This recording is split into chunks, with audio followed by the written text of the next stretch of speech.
I've got an antique child's treadle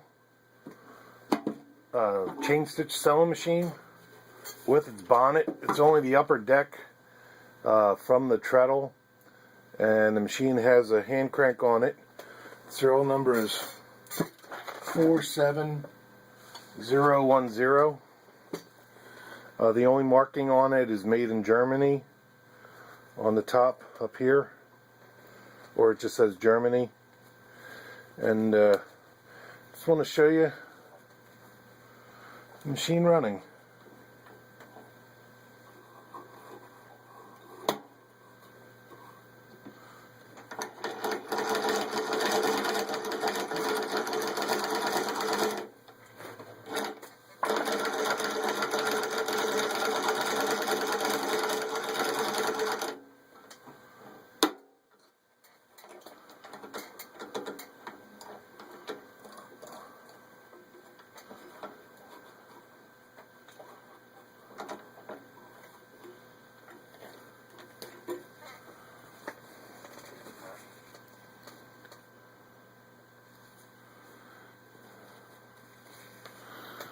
It's a little hard to see. I'll show a picture in the ad, but it's got a fairly symmetrical stitch, so it is in working order.